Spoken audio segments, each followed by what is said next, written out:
আসসালামু আলাইকুম। প্রিয় দর্শক, শুরুতেই জানিয়ে দিচ্ছি আমাদের আজকের এই সংবাদে কি কি বিষয়ে তথ্য থাকছে। সংবাদের শুরুতেই থাকবে রূপ পাল্টাচ্ছে করোনা। করোনার নতুন ধরন নিয়ে বিশ্বজুড়ে প্রচণ্ড আতঙ্ক ও হইচই শুরু হয়ে গেছে। একে একে সব দেশগুলো ভ্রমণে নিষেধাজ্ঞা ও ফ্লাইট চলাচল বন্ধ করে দিচ্ছে। এ সম্পর্কে আরও বিস্তারিত থাকবে ভিডিওতে।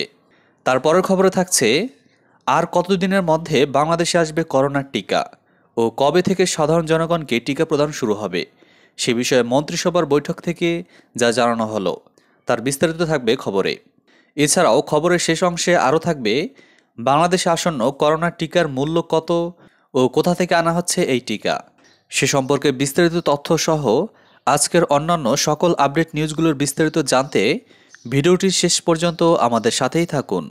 যুক্তরাজ্য তথা ইংল্যান্ডে শনাক্ত হওয়া করোনা ভাইরাসের নতুন ধরন নিয়ে বিশ্বজুড়ে ইতিমধ্যেই তুমুল ও ভয়াবহ আতঙ্ক ছড়িয়ে পড়েছে।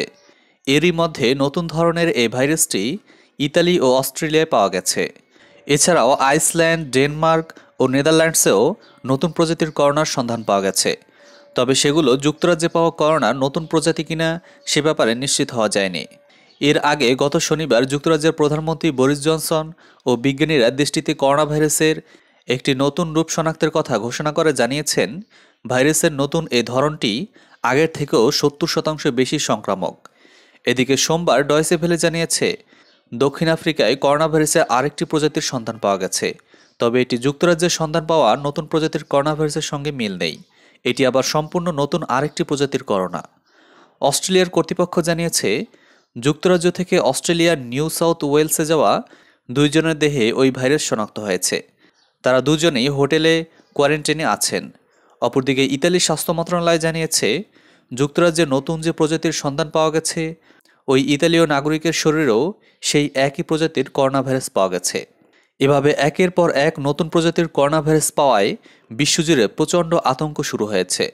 করোনা ভাইরাসের অত্যন্ত সংক্রামক একটি ধরন শনাক্ত হওয়ার পর থেকেই ইউরোপীয় দেশগুলো যুক্তরাজ্যের সঙ্গে ফ্লাইট বন্ধ করে দিয়েছে। এসব দেশগুলোর সঙ্গে যোগ হয়েছে মধ্যপ্রাচ্য, লাতিন আমেরিকা, দক্ষিণ আফ্রিকা ও এশীয় দেশগুলো। এছাড়াও বাংলাদেশ ও যুক্তরাজ্য সহ বিশ্বের বেশ কিছু দেশের ফ্লাইট চলাচল বন্ধ করে দিয়েছে ওমান। নতুন বৈশিষ্ট্যের করোনা ভাইরাস লন্ডন এবং দক্ষিণ পূর্ব ইংল্যান্ডে দ্রুত ছড়াচ্ছে বলে জানিয়েছেন ব্রিটিশ স্বাস্থ্য কর্মকর্তারা। এ নিয়ে উদ্বেগের জেরে হঠাৎ করেই লন্ডন এবং দক্ষিণ পূর্ব ইংল্যান্ডের বিরাট অংশ জুড়ে কঠোর লকডাউন জারি করা হলো। নেদারল্যান্ডস এবং বেলজিয়াম এরই মধ্যে ব্রিটেনের সঙ্গে ফ্লাইট চলাচল বন্ধ করে দিয়েছে। লন্ডন হতে বেলজিয়াম পর্যন্ত ট্রেন সার্ভিসও নিষিদ্ধ। ইতালির পররাষ্ট্রমন্ত্রী জানিয়েছেন, তার সরকার ফ্লাইট নিষিদ্ধ করার কথা ভাবছে। ফ্রান্স এবং জার্মানিও একই ব্যবস্থা নেওয়ার কথা বিবেচনা করছে। ব্রিটিশ গবেষকরা লন্ডন এবং আশপাশের অঞ্চলে যে ভাইরাসের বিস্তার দেখেছেন সেটিকে তারা নিউ ভেরিয়েন্ট অর্থাৎ নতুন বৈশিষ্ট্যের ভাইরাস বলে বর্ণনা করেছেন। এটি যে আগেরটির চেয়ে অনেক বেশি প্রাণঘাতী বা মারাত্মক সেরকম প্রমাণ তারা এখনও পাননি। আর এটিকে মোকাবেলার জন্য করোনা ভাইরাসের নতুন টিকা যে ভিন্ন ফল দিচ্ছে সেটা তারা বলছেন না। করোনা ভাইরাসের মহামারী শুরুর পর থেকেই বিশেষজ্ঞরা সতর্ক করেন যে অন্য যে কোনো ভাইরাসের মতো করোনা ভাইরাসের নতুন ভাইরাসটিও মিউটেশনের মাধ্যমে পরিবর্তিত হতে পারে। তার বৈশিষ্ট্য এবং আচরণে পরিবর্তন ঘটতে পারে। লন্ডন এবং আশেপাশের অঞ্চলের ভাইরাসটি নতুন করোনা ভাইরাসের এরকম একটি পরিবর্তিত রূপ বলেই জানাচ্ছেন বিশেষজ্ঞরা। তারা বলছেন, এই ভাইরাসটি অনেক বেশি সহজে এবং দ্রুত ছড়াচ্ছে। আগেরটির তুলনায় এই নতুন করোনা ভাইরাস 70%-এরও বেশি হারে ছড়াচ্ছে। ব্রিটিশ সরকারকে যে শুক্রবার আচমকা আবারও কঠোর লকডাউন জারি করতে হলো তার পেছনে এটাই প্রধান কারণ বলে মনে করছেন অনেকেই। বিশ্ব স্বাস্থ্য সংস্থাও এ নিয়ে উদ্বিগ্ন। তারা বলছে, এই নতুন বৈশিষ্ট্যের করোনা ভাইরাস এখন নেদারল্যান্ডস, ডেনমার্ক এবং অস্ট্রেলিয়াতেও পাওয়া গেছে বলে খবর এসেছে।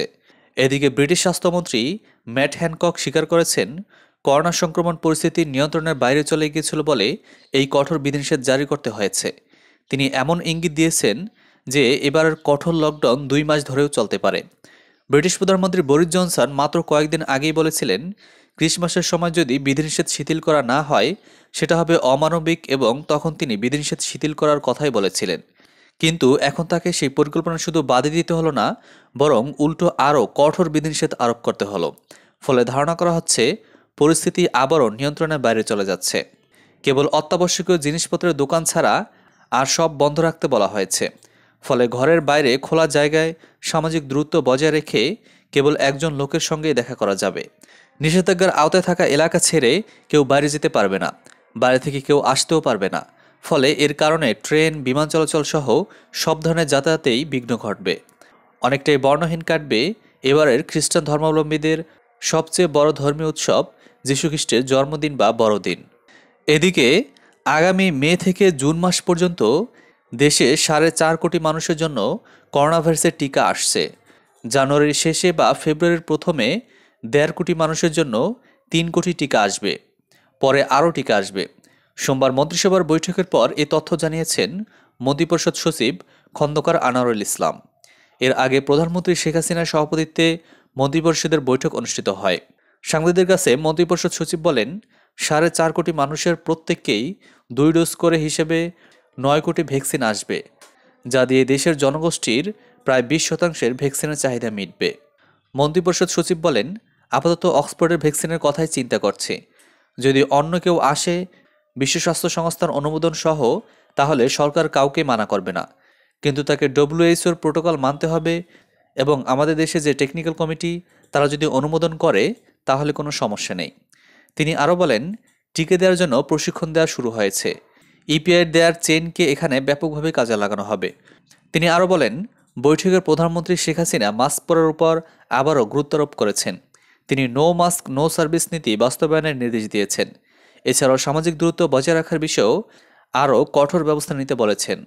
এদিকে বাংলাদেশ 725 কোটি 78 লাখ টাকার চেয়ে বেশি দামে কিনছে ভারতের সিরাম ইনস্টিটিউটের 3 কোটি ডোজ করোনা ভ্যাকসিন।